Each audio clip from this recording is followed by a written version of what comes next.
455 seniors walked across a stage that afternoon. Caps in the air, families cheering, futures just beginning. It was May 22, 2011, a Sunday in Joplin, Missouri, and the biggest event in town was high school graduation. The ceremony was held at Missouri Southern State University, a few miles from the high school campus. That decision, made for logistical reasons weeks earlier, would turn out to be one of the most consequential choices anyone in the city ever made, because 24 minutes after the last graduate crossed the stage, an EF5 tornado touched down on the southwest edge of Joplin, and within minutes, the high school was gone. Joplin is a city of about 50,000 people in the southwest corner of Missouri, right where Kansas and Oklahoma meet. It sits in the heart of Tornado Alley. Severe weather warnings are part of life here. And like any place that hears alarms too often, the people of Joplin had learned to take them in stride. The year 2011 had already been devastating. On April 27th, a historic super outbreak unleashed over 200 tornadoes across the southern and eastern United States in a single day. Towns were leveled from Mississippi to Virginia. Hundreds of people lost their lives. Emergency crews across the country were still responding to that disaster when the atmosphere loaded up again over the Central Plains. On the morning of May 22nd, meteorologists at the National Weather Service office in Springfield, Missouri, were watching the data closely. The ingredients were all there: warm, moist air from the Gulf, a strong upper-level jet stream, and significant wind shear. They knew the day had potential. At 1:30 in the afternoon, a tornado watch was issued. For a city that heard these warnings regularly, it barely registered. People were eating Sunday dinner, visiting family, mowing lawns. A later survey by the National Weather Service found that the majority of Joplin residents did not take immediate protective action when the first warning sounded. Many chose to wait, to look outside, to check the Weather Channel for themselves. After years of false alarms and watches that fizzled into nothing, the instinct to react had dulled. The sirens had cried wolf too many times. It was a habit that would cost lives. By 4 in the afternoon, a thunderstorm appeared on radar southwest of the city and rapidly intensified into a supercell. It merged with another storm, forming a massive rotating system thousands of feet tall. At 5:09, the National Weather Service issued a tornado warning for Jasper and Newton counties. At 5:17, the warning was updated specifically for Joplin. 28 tornado sirens activated across the city. Emergency alerts went out over television and radio, but the sirens were not heard equally everywhere. The hills and valleys of the terrain created distortion. Windows were closed against the humidity. Rain and hail masked the sound. A survey later found that roughly 10% of residents, up to 5,000 people, were completely unaware that a warning had been issued. Of the 90% who did hear it, many still chose to wait and see. There were 17 minutes of lead time before the tornado touched down. But 17 minutes is not as long as it sounds, especially when the sky outside looks like nothing more than a dark storm. The tornado was rain-wrapped, meaning it was hidden inside a curtain of heavy precipitation. You could not see it coming. There was no visible funnel descending from the clouds. There was no dramatic moment of realization. You could only hear it. At 5:34, the tornado made contact with the ground just west of Joplin. Within 4 minutes, it had grown into a massive wedge nearly a mile wide and reached EF5 intensity with winds exceeding 200 miles per hour. It moved through the southern part of the city at roughly 20 miles per hour, which is unusually slow for a tornado of this size. For anyone in its direct path, that meant the storm was overhead for an agonizingly long time. One survivor later described it as feeling like an eternity. Another said it was like the air itself was trying to tear the world apart. At 5:37, just 3 minutes after touching down, the tornado struck St. John's Regional Medical Center. Inside were over 180 patients and medical staff. The building's concrete and steel frame held, but every single window in the hospital shattered simultaneously. The moment the glass broke, the hallways became wind tunnels. Debris, furniture, medical equipment, X-ray machines, and shards of glass were hurled through the corridors. The top floors of the hospital were peeled away. Helicopters in the parking lot were picked up and thrown. The building shifted 4 inches from its foundation. On the 4th floor, a woman named Christy Wells was visiting her brother and her mother. both patients. When the lights went out, a nurse's aide slid her under a desk before she even understood what was happening. She could hear windows exploding all around her. She felt the floor shake beneath her and thought the entire building was going down. She later said it felt like the building was breathing. When the wind stopped, she used the light from her cell phone to wade through water, insulation, and broken glass to find her brother. He had suffered multiple strokes the week before and was already in critical condition. She told him gently that they had been through a very bad tornado, and if he was ready to go home, it was okay. 6 people at the hospital lost their lives that evening. Staff evacuated 183 patients in just 90 minutes from a building that was falling apart around them, working through water and gas leaks in near total darkness. 2 minutes later, the tornado reached the Greenbrier nursing home. The staff had received the warning and guided every resident they could into the interior hallway. They followed every protocol they had been trained to follow. But an EF5 tornado does not respect protocols. The building collapsed in on itself. 21 people lost their lives inside those walls. Many of them had already weathered a lifetime of storms. This was the one they could not survive. At 5:40, the tornado entered the heart of southern Joplin. Entire neighborhoods vanished block by block. Houses were not just damaged, they were swept clean off their foundations and scattered across fields. In some places, concrete driveways and porches were ripped from the ground and thrown like debris.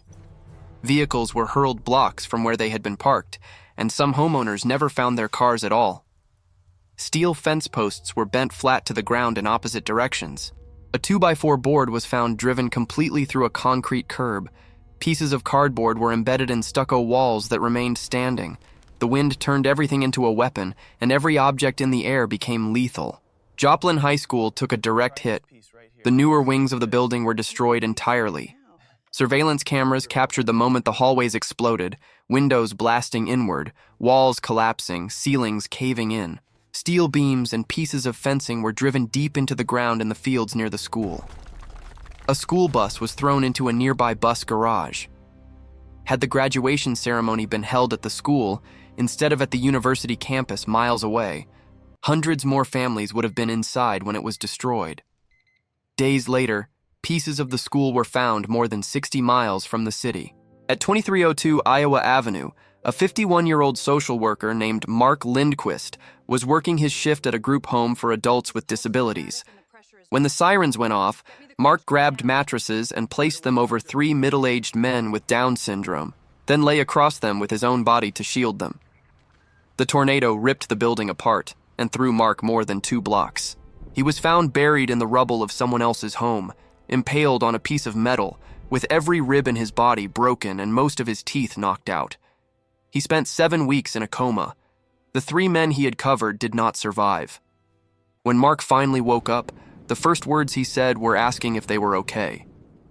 When he learned the truth, he said he had come to believe they were watching over him now. He later contracted the same rare fungal infection that would claim more lives in the days ahead. He survived that too. The Hampshire Terrace apartment complex took a direct hit. 12 people inside were killed. The building was torn apart so completely that rescue crews struggled to determine where individual units had been. At 5:42, the tornado hit the Harmony Heights Baptist Church, where over 50 people had taken shelter. 3 of them did not survive, including the pastor's mother. The church was later rebuilt as a symbol of the community's refusal to give in. At a Fast Trip gas station along the tornado's path, customers and employees crammed into the walk-in freezer, holding onto each other in the dark, some saying their goodbyes. The building above them was ripped apart. When they crawled out, the streets they had known their whole lives were gone. One survivor said that when he stood up, there was nothing but flatness as far as the eye could see. By 5:43, the tornado reached peak intensity. Winds between 155 and 224 miles per hour. EF5, the highest rating on the enhanced Fujita scale. It crossed Rangeline Road, the main commercial strip on the east side of town, and within seconds, entire businesses were obliterated.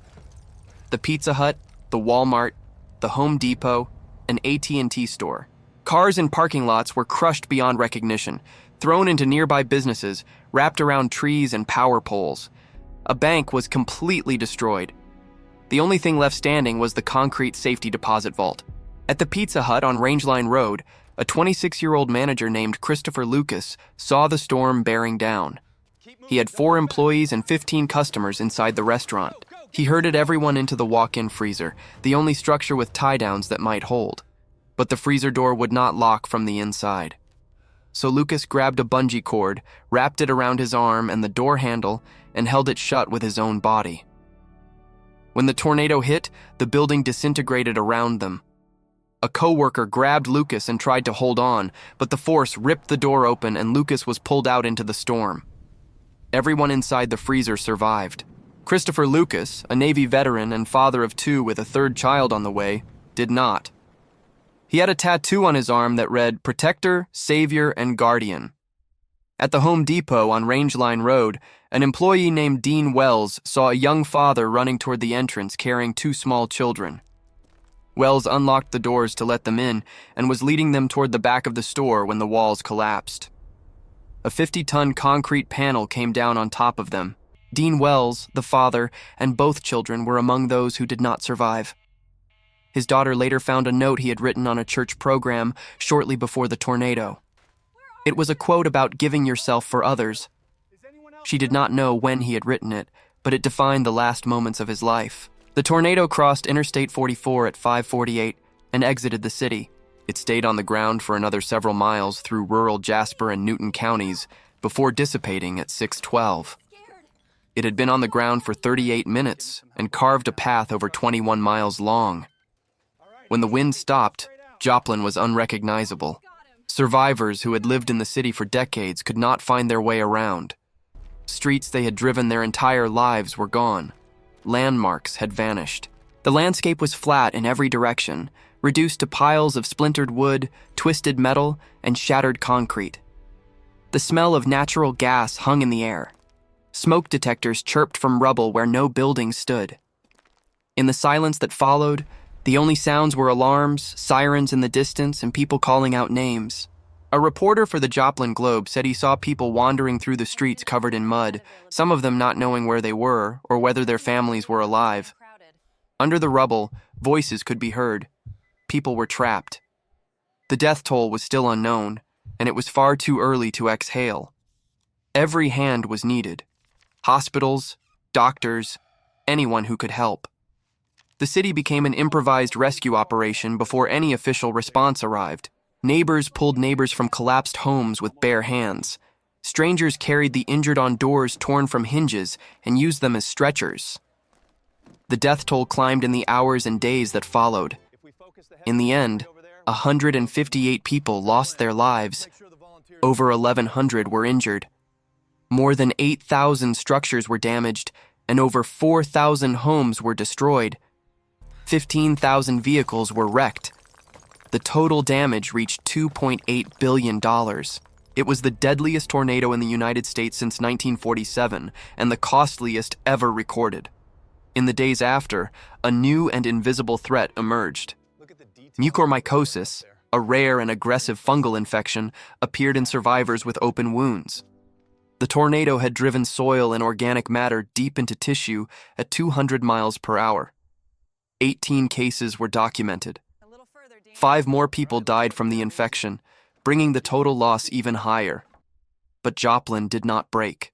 Within hours of the tornado passing, volunteers poured in from neighboring states from across the country without being asked. They came because they saw what had happened and could not stay home.